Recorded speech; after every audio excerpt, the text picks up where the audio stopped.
Hey, what's going on, guys? Yesterday I was in the pawn shop cruising around looking for a new torque wrench, and I found something that excited me more than the day I lost my virginity, the day my daughter was born, like the whole thing. Like, this absolutely just blew me away.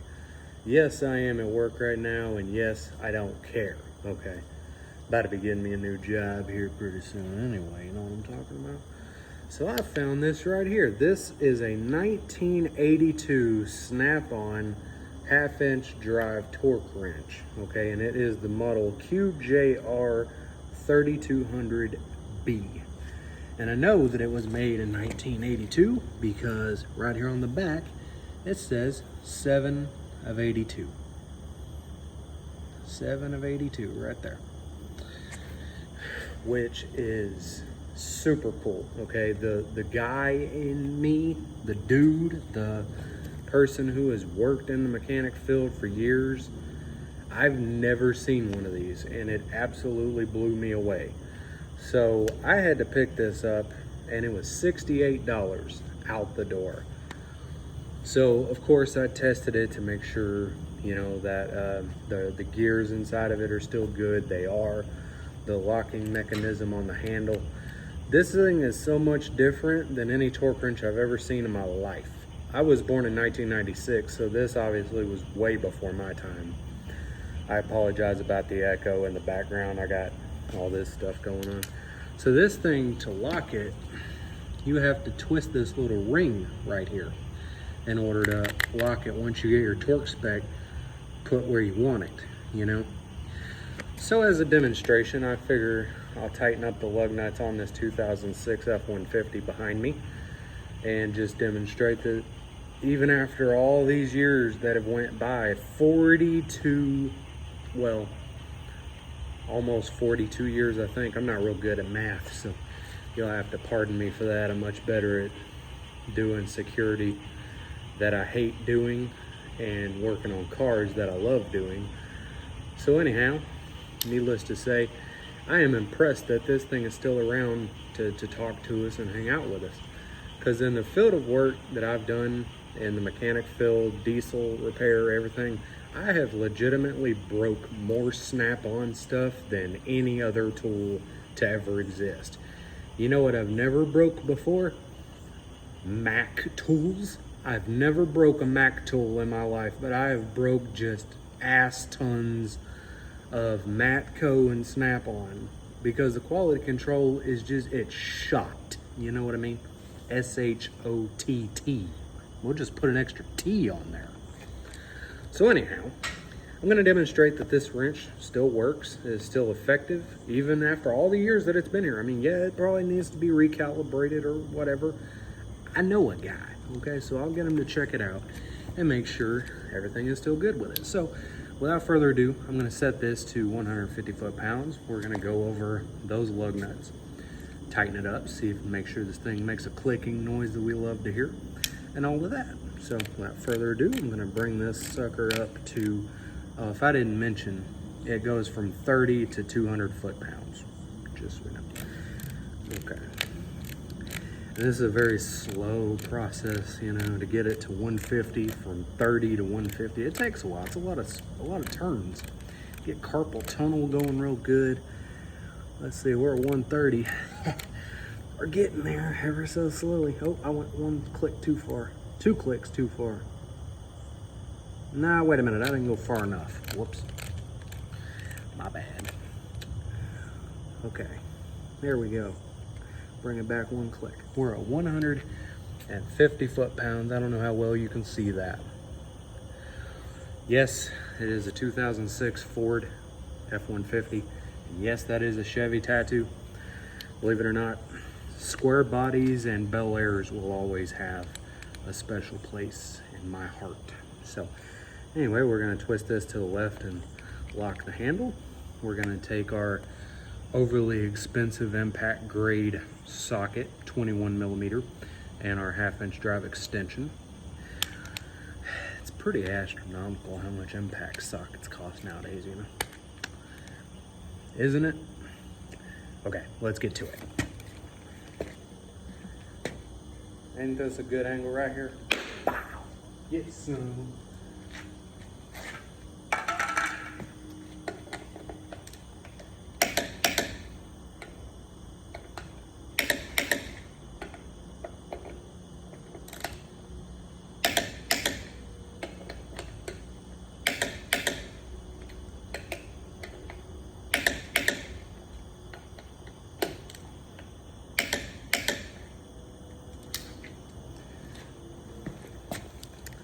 Very good. I am super, super happy with this. Very impressed also. Apparently, allegedly, back in the day, Snap-on used to make shit that actually lasted. You know, I'm stoked about that. I mean, yeah, I'm sure I would not be able to ever get this tool warranted because they made this tool, from the research I was able to find, they only made it from 1982 to 1986, roughly, somewhere in there. I mean, it could vary a couple years either way. So obviously this tool is vintage. Therefore, you're not gonna be able to find replacement parts for this or get it warranted. And if you do get it warranted, they're gonna wanna give you something brand new that'll break in a year. And man, yeah, good stuff. So I'll hold on to this just for sentimental value purposes, because stuff like this is what my grandpa would have used, you know, and my uncles and stuff that taught me everything that I know today. So I think this is the best 68 bucks I could have ever spent in my life.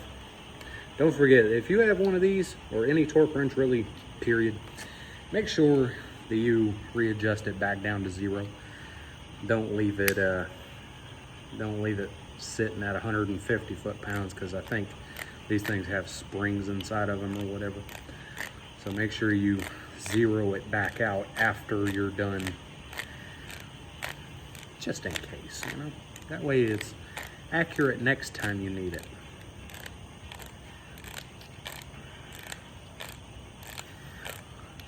Yeah, it's a very slow process. Apparently back in the day, things weren't as fast as they are today.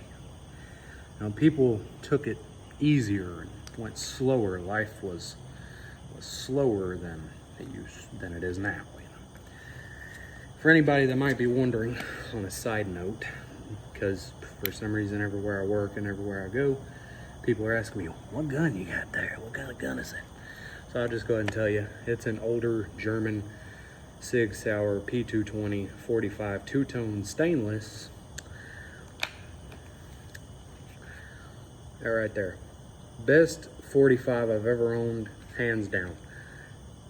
This is the one that I passed my pre-quals for my level 3 and my LTC to get my license to carry, like off the job and outside of work and everything. So anyway, best 45 I've ever owned, hands down. Never get rid of it. So anywho, that is it for now, folks. This is definitely the best 68 bucks I ever spent, which is pretty pathetic considering that my Lexavon torque wrench that I got off of Amazon costs more than this American-made Snap-on. But anyway, I'm impressed and I'm super happy. I'm normally not real happy about tools, you know, unless it's Milwaukee, then I'm really happy. But for something like this, you know, for it to be 1982 and Snap-on and still be around and still be working, I mean, they really, really don't make stuff like they used to. Let me show you this. I like old stuff, you know? I like old stuff. This right here, this is an old case knife, you know? Old case knife. Trapper from 1984. And that knife is still around to talk to us and have a conversation, and it still shaves hair and is really sharp. So, you know, something about old stuff is very, is something I wish I could have enjoyed. Okay, normally when you hear a popping sound come from an old box truck that's been abandoned at an abandoned facility, Yeah, that's never good.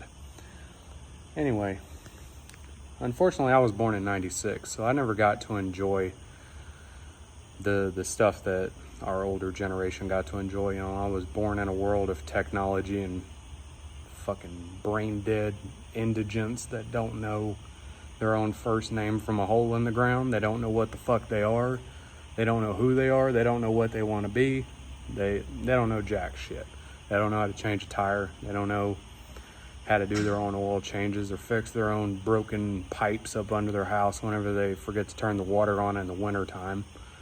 You know, they don't know how to fix a broke down well pump on a 300-acre ranch.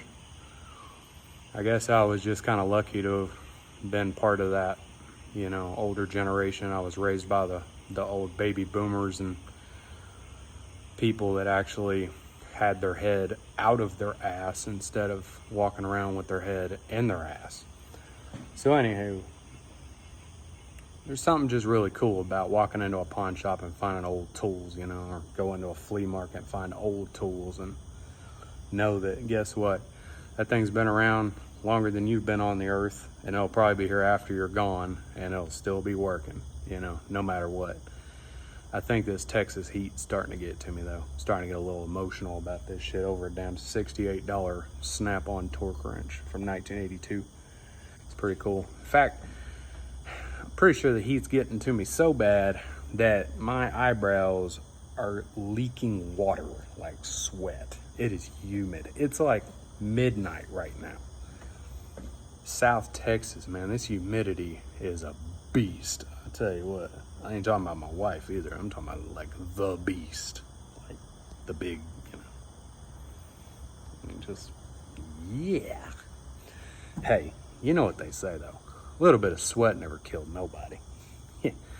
Hard work will put hair on your chest, you know. Hard work. Something a lot of these new kids, they don't know about hard work. You see that chest hair right there? Get some.